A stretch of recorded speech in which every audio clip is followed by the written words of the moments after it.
les doy la bienvenida a este video en el cual me presento, soy Víctor Alemán, y les voy a explicar el protocolo HTTP y todo lo que lo conlleva. Primero que nada, pues, ¿qué es el protocolo mismo? El protocolo en inglés, del cual viene originalmente, se llama Hypertext Transfer Protocol, que se volvió en HTTP. En español es protocolo de transferencia de hipertexto. Ese que es el protocolo de comunicación que nos permite las transferencias de información a través de archivos XML, HTML, etc. En la mágica World Wide Web que perdón, fue desarrollado por el World Wide Web Consortium y la Internet Engineering Task Force. El origen de esta fue porque, como menciono, estaban en medio de comunicarse entre páginas web y el protocolo fue la mejor opción.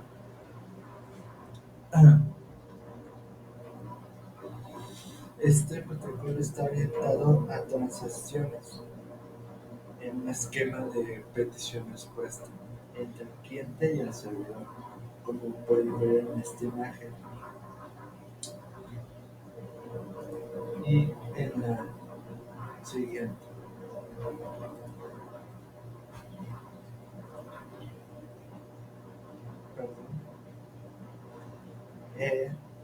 El cliente interactúa en la web desde su equipo, un laptop, una computadora, etc., o incluso un celular, y hace una petición, hace un requerimiento y el servidor contesta con una imagen, con el sitio web que se quiere acceder, con un archivo, etcétera, etcétera.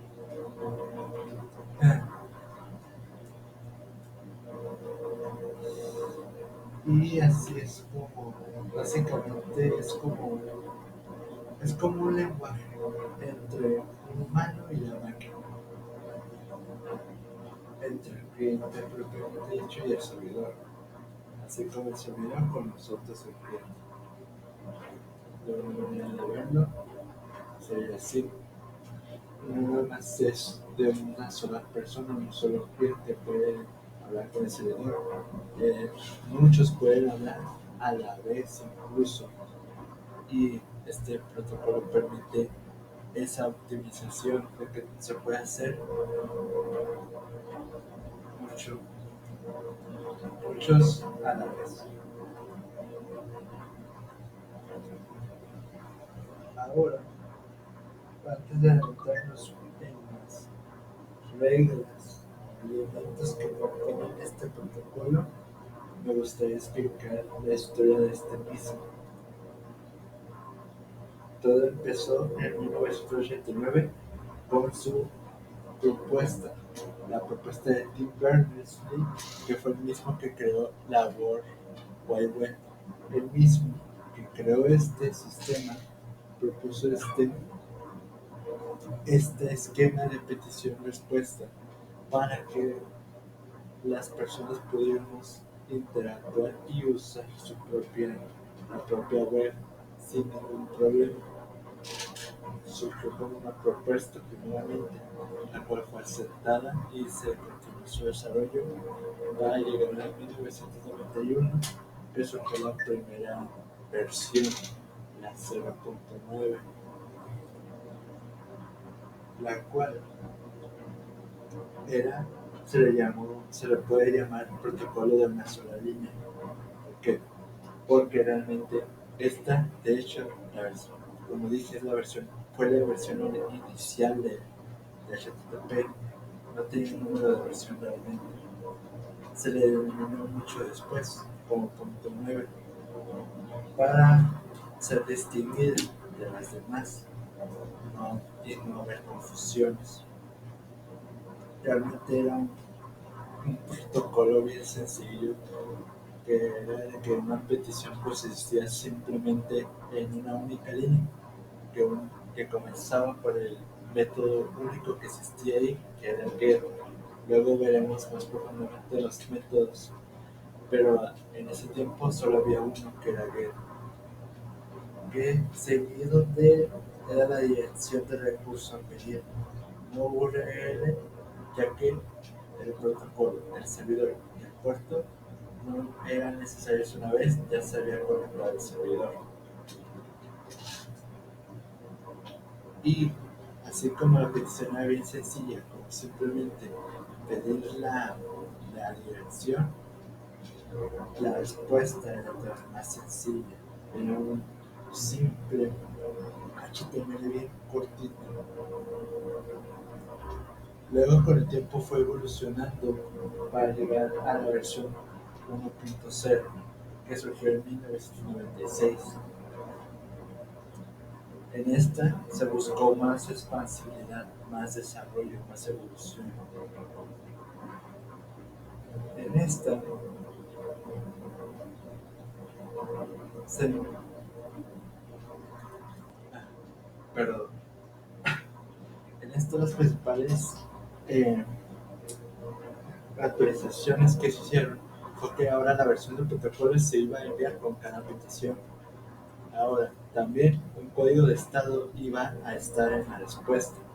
Los códigos de estado luego también lo veremos, pero es en sintetización, para ahorita entender, es como la señal en qué estado propiamente dicho está la respuesta que estás pidiendo.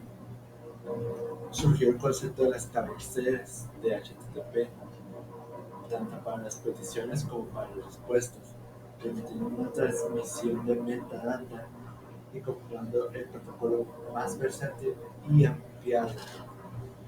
Con el uso de estas nuevas cabeceras se pudieron transmitir documentos además de HTML, es decir, XML, por ejemplo.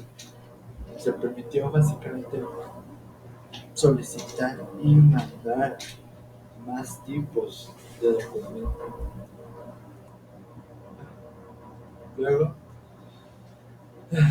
en 1999 surgió la versión que actualmente es la más estándar, es la más utilizada, a pesar de que surgieron otras dos más avanzadas, pero esta misma se propuso como la más, ¿cómo decirlo?, la más preferida, la 1.1, porque de hecho se le llamó protocolo estándar, porque se usa más.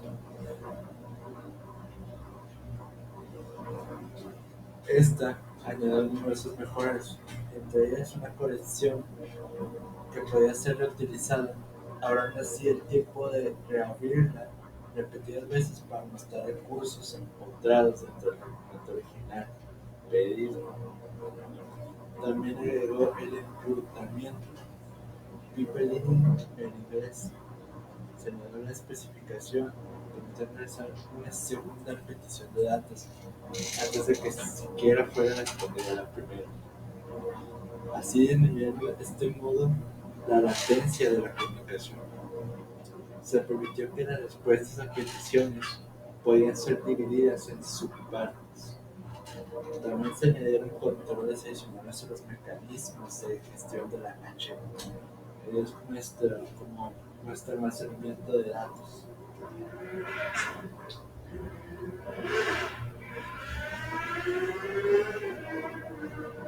También se amplió bastante las peticiones, pasando de ser una simple línea, pasando a ser un código demasiado largo, que realmente no vemos, nunca lo vamos a, casi no lo podemos ver, pero en el servidor sí. Y es códigos que empiezan desde el get, por un host, por un user agent, un asset, el lenguaje aceptado, etc. Y la respuesta igualmente es demasiado larga a comparación de anteriores versiones. Por último, pues quedan las últimas dos versiones que surgieron, la versión 2.0 en 2015.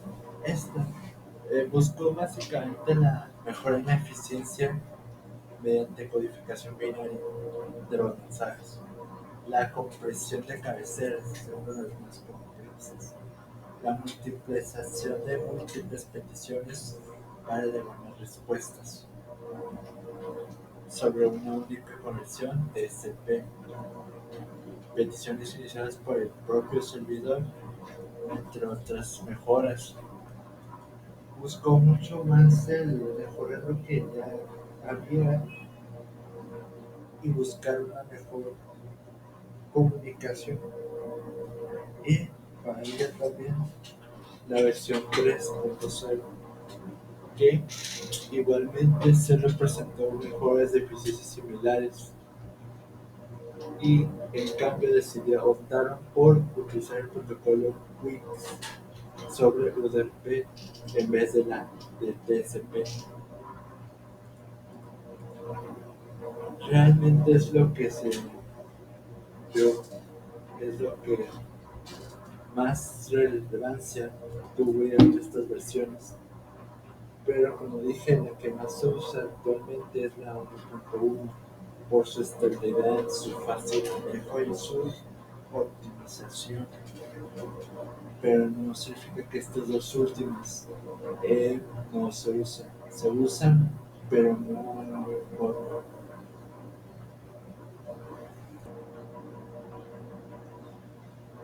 Luego entramos en el campo de las URL, la manera en que nosotros nos comunicamos comúnmente con el servidor cuando queremos pedirle algo, una respuesta. ¿Cómo decirlo? La estructura propiamente de estas mismas es esta, empezando con un esquema, el cual es el protocolo que está usando lo que estamos buscando. Entre esos protocolos entra el propiamente que estamos explicando, que es el HTTP, entra también el HTTPS, el file, FTP, News, MailTube y entre otros que hay. Lo acompaña luego, después del esquema, están los clásicos dos puntos, las dos diagonales, y luego está para data, que es el usuario junto a la contraseña. Este es opcional, esto se requiere cuando es para recursos de acceso restringido, que solo ciertas personas pueden entrar si tienes el propiamente dicho, el usuario y la contraseña. Un ejemplo puede ser una página web de una empresa que solo la pueden ver los empleados o los clientes. Ahí sí se usaría este parámetro. Luego sigue el elemento de la máquina, el cual es simplemente el nombre del servidor, como se llame propiamente dicho, el servidor que se está empleando para ejecutar la respuesta. Un ejemplo de servidor sería la Wikipedia misma, que un ejemplo así serían las 3w.wikipedia. El concepto que hayas buscado, ese sería el servidor en el que está alojado. El puerto es un dato opcional.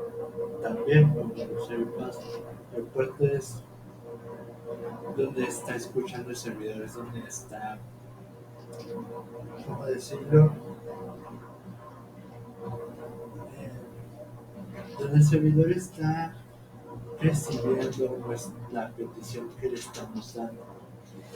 Este tiene un valor por defecto que comúnmente es 80, pero si tú estás usando tu puerto o el servidor está usando otro puerto distinto, se puede cambiar. Hay un puerto 2000, hay un puerto 360, pero por defecto tiene un valor. Si no lo pones, no es que esté mal, simplemente te va a asignar el de defecto. Luego está el camino, el cual es el directorio virtual y el nombre del recurso.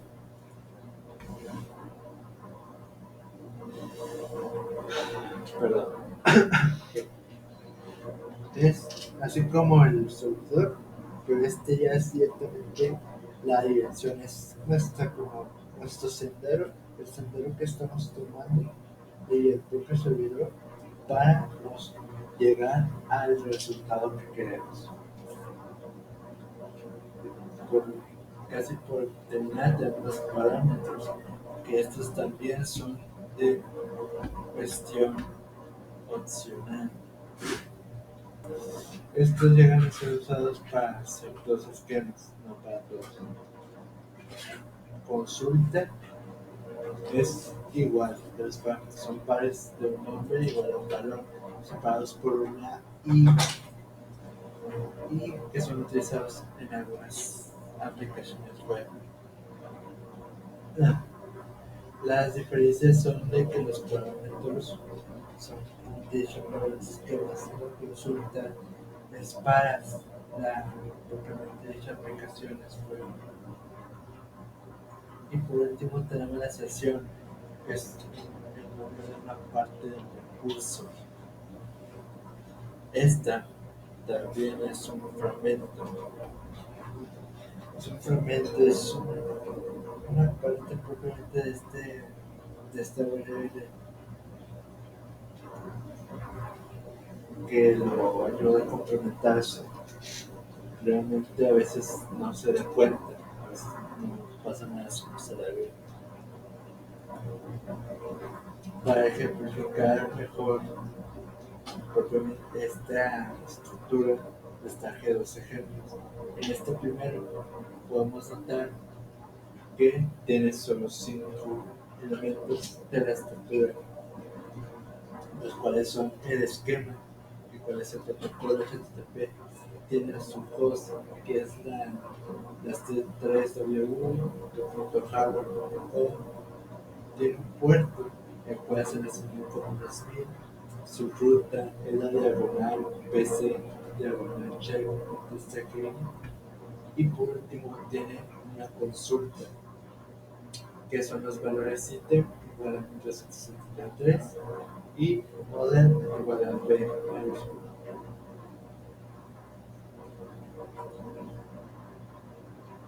Luego tenemos este segundo, que a diferencia del primero y a la estructura incluso, es que esta tabla solo cuenta con 4. Y si comparamos a este, tiene todo lo igual que el anterior, lo único que no tiene es la consulta, porque tiene su esquema, tiene un protocolo FTP, tiene el host, que es José, perdón, me equivoqué, realmente José, dos puntos es su clave, aquí no es el host, es usuario contraseña, es decir que esta página es privada, es restringida. Aquí yo me equivoqué, pero se entiende. Con solo ver la separación de los distintos se entiende que es de eso propiamente. Tiene el host, que para así es, el hardware es la misma que anterior, es el hardware, y la ruta que es información por datos. Esta, como pueden ver, no tiene ni el puerto cambiado ni la consulta. Y este acceso es. El protocolo se caracteriza mucho por 5 características principales, que son las que más destacan, las cuales son su propio modelo, que es el cliente-servidor, petición-respuesta. El cliente hace una petición, el servidor da una respuesta, simple y sencillo. Texto plano se refiere a que todo funciona con texto, puro texto, corto, largo, etc. Funciona por texto, no es nada de código, es puro texto. Funciona con cabeceras, las cuales se pueden personalizar para ampliar funcionalidades. Son headers, básicamente. Y las últimas dos es el sin estado, startless, y su evolución. La evolución es sencilla de entender, es que se le permite mucho el estarse actualizando. Propiamente por eso se inventó el protocolo HTTPS, que sin entrar mucho en detalles es su versión superior, o una versión que se surgió de esta. El HTTP es la versión original, la que dio origen a todo. Se le permite mucho el dar origen a otras o el estarse actualizando. Y al sin estado se refiere, se refiere a que no, el servidor no guarda nada, no guarda información entre las peticiones que hagas. Cada solicitud es independiente. Un ejemplo es el que si entras a una página y luego a otra, el servidor no recuerda que eres el mismo usuario, te toman por otro. Por eso se inventaron las cookies o sesiones para guardar esos datos. Porque realmente este protocolo lo que hace esto de que se olvida de lo que hace, se olvida de que eres el mismo, los ve a todos como distintos. Ya estamos terminando y ahora les voy a mostrar propiamente cómo son sintetizados, porque los mensajes llegan a ser más grandes, pero esta es una estructura más cortada, pero entendible de más o menos cómo funciona. Empezando por la petición, que es la que hacemos todos los clientes, que funciona con el método. Comúnmente es que es una que ahorita les explicaré más profundamente, pero básicamente es nuestra petición de que queremos esto. Luego está la ruta, que es la diagonal, más lo que lo dirige, la versión del protocolo, que en este caso es la 1.1 más usada, y los headers, las cabeceras, los que dirigen, los que se muestran. La respuesta que nos llega a dar el servidor se compone por la versión del protocolo propiamente, el código de estado, que vamos a explicar más adelante, el estado del mensaje y también con los headers, pero estos como pueden ver son más largos. ¿Por qué? Porque a veces compone más, compone el server, compone la última modificación que se hizo al sitio, el contenido, el tipo de contenido, etcétera, etcétera. Porque nosotros solo es como pedir, simplemente, cuando vamos a meter, por ejemplo, pedir una paleta, pero lo que nos da es una paleta que no solo es el alimento, tiene un palo de plástico, tiene la envoltura que tiene información, es esto.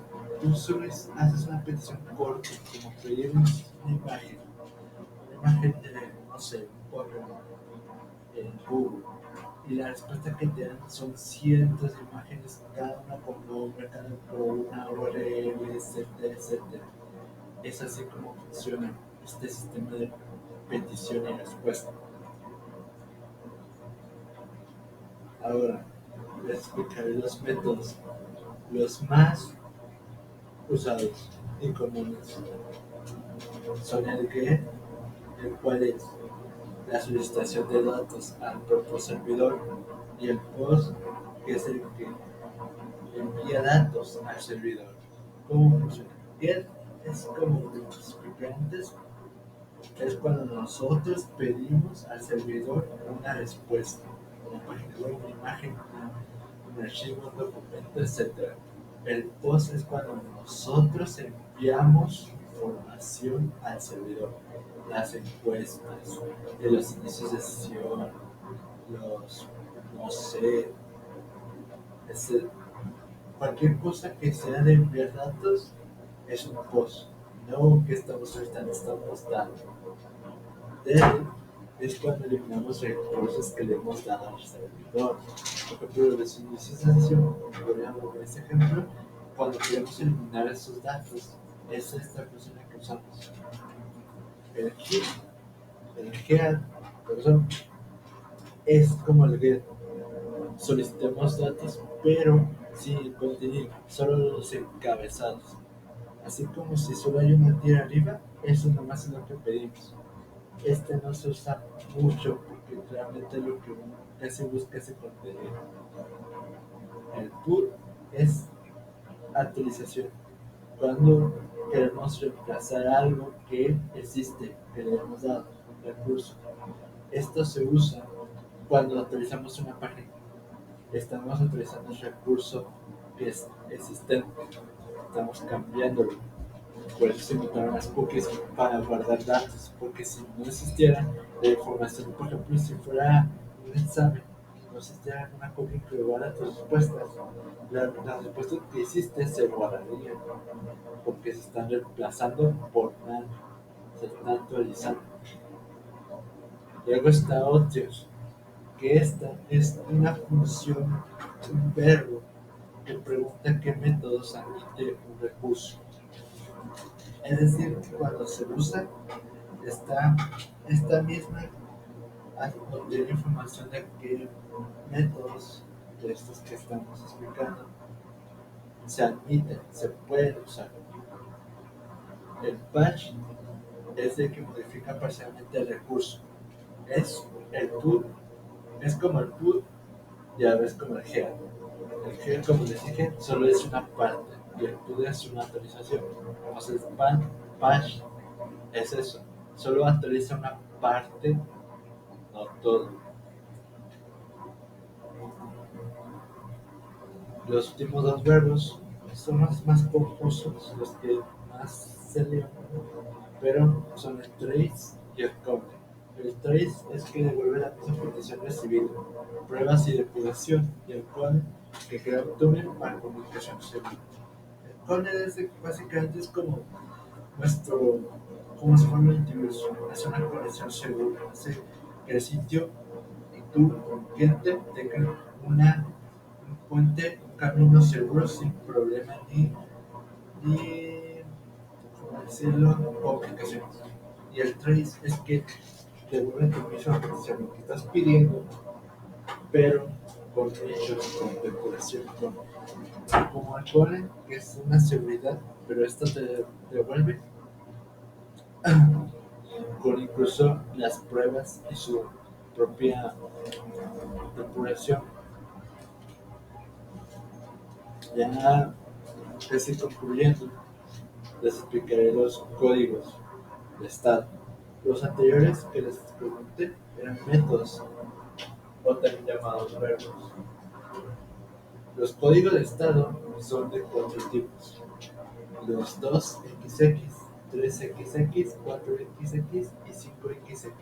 Las X son variables, son números que pueden ser distintos. ¿Cómo puede ser distintos? Pues por ejemplo, el 2XX podría ser un 200 o 201, así.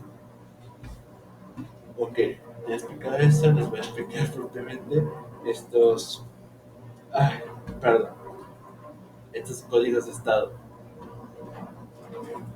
los cuales, empezando, el 2XX es básicamente es el estado en que todo está funcionando.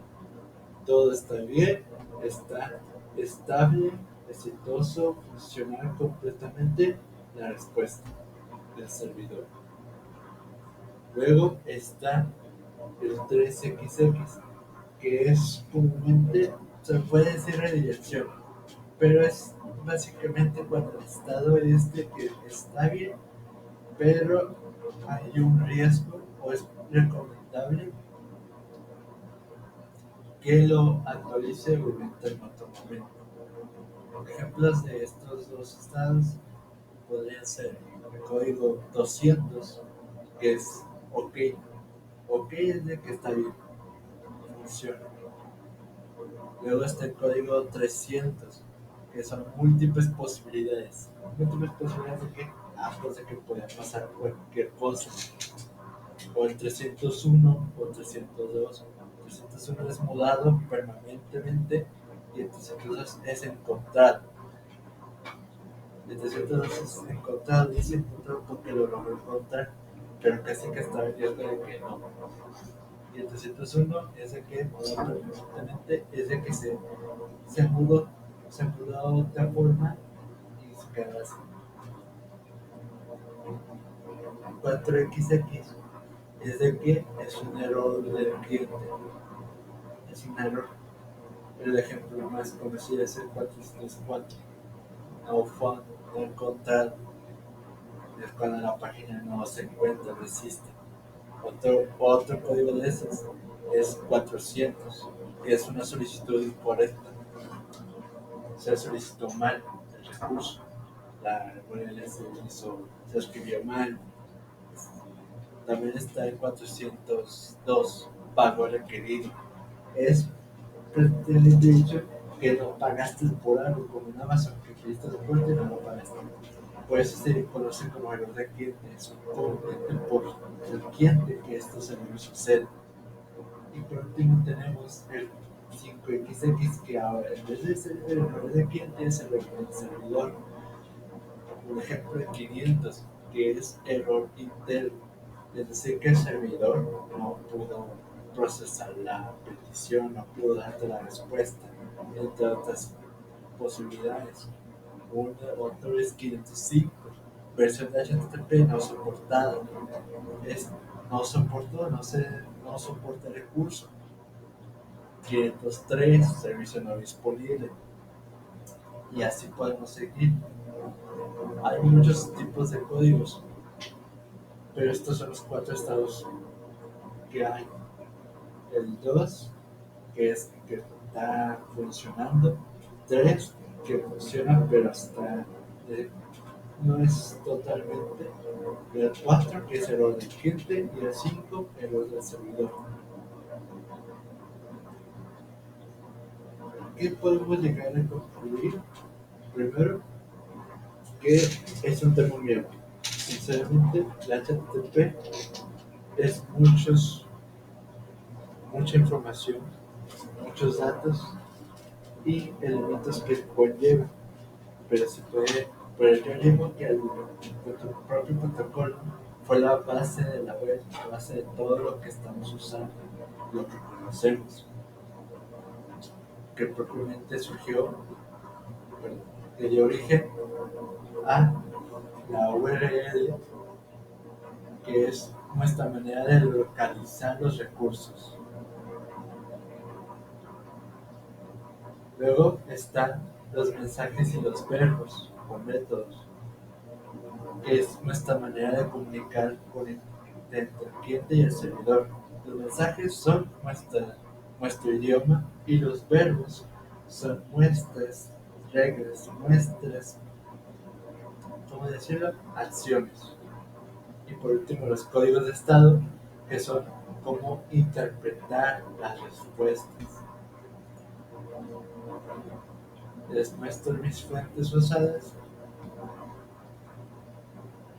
las cuales fueron 6 en total, y les invito a que ustedes investiguen por su cuenta. Realmente este tema es muy interesante y si me expliqué mal en un punto, no hay problema. Yo sinceramente no domino perfectamente el tema, no, apenas logré entenderlo y dominarlo para explicarlo lo mejor posible. Pero los invito a ustedes a que investiguen más profundamente, logren entender todo este protocolo y cómo funciona. Les doy las gracias por ver este video y que pasen bonito día, tarde